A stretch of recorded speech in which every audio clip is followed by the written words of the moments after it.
పిల్లలందరికీ నమస్తే. సాక్షాత్తు భారత ప్రధానమంత్రే ఇది జెప్పాడు బంగారాన్ని కొనొద్దని. సెస్‌ని 15% పెంచారు. డైరెక్ట్ టాక్స్ డైరెక్ట్‌గా అండ్ సెస్ పేరుతోని 15% పెంచారు. ఆ విధంగా ఉన్నదనేది ఈ సందర్భంగా తెలియజేసుకుంటా ఉన్నాను. ముఖ్యంగా బంగారం 100కి 90% బంగారం విదేశాల నుంచి దిగుమతి అవుతా ఉంది. సో, దానివల్ల డాలర్ విలువ పెరగటం, రూపాయి విలువ తగ్గటం జరుగుతా ఉంది. ఇందుకోసం సాక్షాత్తు భారత ప్రధానమంత్రి నరేంద్ర మోడీ పెద్దనాన్న ఏమన్నాడంటే, విదేశీ టూర్‌లు తగ్గించుకోండి, డిస్టినరీలు తగ్గించుకోండి, బంగారం కొనుగోలు తగ్గించుకోండి, స్వదేశీ ఉద్యమం వైపు ప్రయాణం చేయండి. ఆ విధంగా మన దేశ రూపాయిని బలోపేతం చేయటం, డాలర్ విలువని తగ్గించి, మన రూపాయిని, డాలర్ విలువని గతంలో రూ. 15కి రూ. 20కి వచ్చే డాలర్ ఇవాళ రూ. 93, రూ. 94 తగ్గిపోయింది. అందుకోసం కొన్ని కఠినమైన నిర్ణయాలు తప్పవు. మా పెదనాన్నకి నాకు సిద్ధాంత విభేదాలున్నాయి. ఆయనదొక సిద్ధాంతం, నాదొక సిద్ధాంతం. అయినా కూడా దేశ ప్రయోజనాల కోసం ఖచ్చితంగా మోడీ చెప్పినటువంటి విధి విధానాలని స్వాగతిస్తా ఉన్నాం. దేశ ప్రయోజనాలే ముఖ్యం. ఆయన సిద్ధాంతాల, నా సిద్ధాంతాల సెకండరీ. ఫస్ట్ నేషన్, తర్వాతనే థియరీలు, సిద్ధాంతాలు. సో, ఇది పరిస్థితి. 2025, 26 సంవత్సరానికి వచ్చినప్పుడు బంగారం దిగుమతులు 4.76 4.76% తగ్గిన మాట నిజమేలే కానీ, అంతర్జాతీయ మార్కెట్‌లో గోల్డ్‌కు సంబంధించినటువంటి ఏదైతుందో దిగుమతి వ్యయం 24% పెరిగింది. సో, రికార్డ్ స్థాయిలో $71.98 బిలియన్ సుమారు 6.75 లక్షల కోట్లకు చేరింది ఎక్స్‌పెన్సెస్ ఖర్చులకు సంబంధించింది. సో, దేశానికి సంబంధించి ఈ పరిస్థితి వచ్చింది. అందుకోసం డాలర్ విలువ పెరగటం, రూపాయి విలువ తగ్గడం జరుగుతుంది.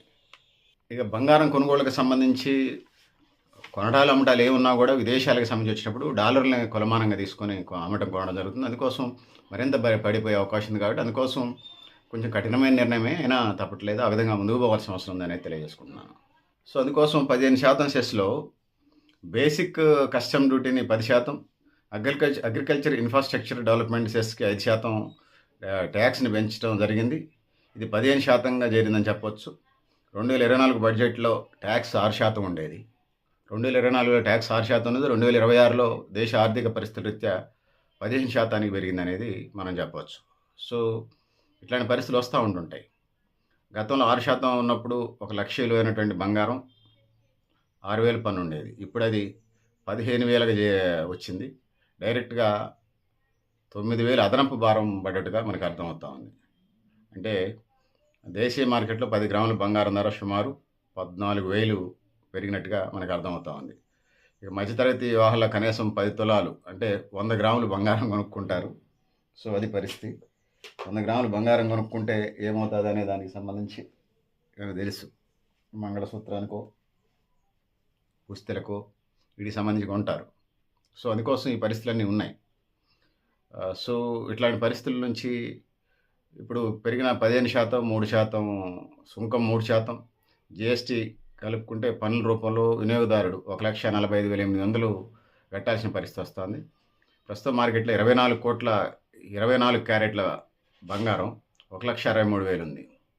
అంటే 22 క్యారెట్ల ఆభరణాలు బంగారం ధర 1,53,900 మీద నడుస్తా ఉన్నది. సో, అప్ అండ్ డౌన్స్ బంగారంలో మామూలు ఉన్నా కూడా పెద్ద మార్పులే ఉండకపోవచ్చని చెప్పొచ్చు. బంగారానికితో పాటు షేర్లు కూడా డాలర్‌లో ఎక్స్‌చేంజ్ చేసే అవకాశం ఉంటది.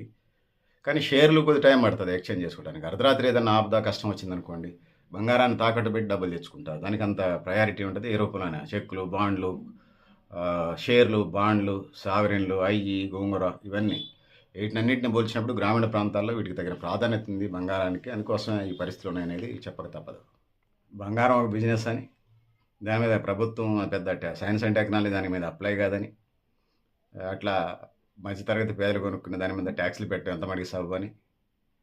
సో, ప్రజల మీద పెంచకపోతే ఏదైనా వస్తువుని కొనుగోలు శాతాన్ని తగ్గించాలంటే ఏ ప్రభుత్వం అయినా సహజంగా, నాట్ ఓన్లీ ఇండియా, ఏ దేశంలోనైనా అది కొనసాగుతది. Not only India. సో, అందుకోసం స్వాగతిస్తా ఉన్నాం. మాకు ఎన్‌డీఏకి, మాకు బీజేపీకి పెద్ద బంధుత్వాలు ఏం లేవు సైద్ధాంతికంగా. జనరల్‌గా వ్యక్తులతో పరిచయాలు ఉండొచ్చు. అందుకోసం ఈ పరిస్థితులు ఉన్నాయనేది ఇది ఫస్ట్ నేషన్, తర్వాత థియరీ, సిద్ధాంతాలు. సో, బంగారం దిగుమతి 15%, ట్యాక్సు 15%, 3% జీఎస్టీతో కలిపి 18% అవుతుంది. ఇది పరిస్థితి. సో, ఉంటాయి ఆటుపోట్లు. పెద్ద వ్యాపారులకి పెద్దగా బిజినెస్ జరగదు. మా మధ్య చిన్న తరహా బంగారం, జ్యువెలరీ, గోల్డ్ వ్యాపారులకి ఒక ప్రత్యేకమైనటువంటి పరిస్థితుల్లోకి, సంక్షోభంలోకి నెట్టేయబడుతున్నారనేది విమర్శలు వినపడుతున్నాయి. కొన్ని కరోనా టైంలో లాక్‌డౌన్ అంటే అందరికీ చికాకు అనిపించింది. కొన్ని తప్పదు, దేశం ఫస్ట్. సో, అందుకోసం తప్పదు. సో, నియంత్రణ కాదు, వ్యవస్థాగత మార్పు రావాలంటే భారతదేశంలో తవ్వకాలు జరపాలి, ఇన్నోవేషన్స్ చేసి బంగారం బిస్కెట్లు తయారు చేయాలి. సో, 15% సుంకాన్ని తగ్గించాలంటారు వీళ్ళు. భారతీయుల కుటుంబాల దగ్గర నిరుపయోగంగా ఉన్న సుమారు 24,000 టన్నుల బంగారం ఆర్థిక వ్యవస్థలోకి రావాలా. 24,000 టన్నుల బంగారం పెట్టెల్లో పెట్టుకొని, బిందెలలో పెట్టుకొని, గుంట తవ్వి, ఆ గుంటలో భద్రంగా దాచిపెట్టి, గుడ్లు కట్టి, అయి కట్టి, ఈ కట్టి, దాని మీద ఇల్లు అలికి, అయితే తవ్వి దాంట్లో పెట్టి, దాని మీద రాళ్ళేసి, ఆ విధంగా గ్రౌండ్ ఫ్లోర్‌లో రాళ్ళేసి, ఆ విధంగా ఉన్నదనేది ఈ సందర్భంగా తెలియజేసుకుంటున్నాను. సో, పెద్దలారా, మిత్రులారా, ఏది ఏమైనప్పటికీ కూడా నేషన్ ఫస్ట్, తర్వాతనే అన్నీ. సో, అదే వ్యాపారం, బంగారం వ్యాపారంతోనే వీళ్ళు బతికేస్తున్నారంటే ఇతర వ్యాపారాల్లోకి వెళ్ళండి. ఫస్ట్ నేషన్, తర్వాతనే ఏదైనా అనేది ఈ సందర్భంగా తెలియజేసుకుంటూ, సో, పెద్దలారా, మిత్రులారా, మీరు కూడా మీ అభిప్రాయాన్ని కామెంట్ బాక్స్ రాయని తెలియజేస్తూ, నేను గరిడేపల్లి సత్యనారాయణ, ఇంగ్లీష్ ఆర్గనైజేషన్.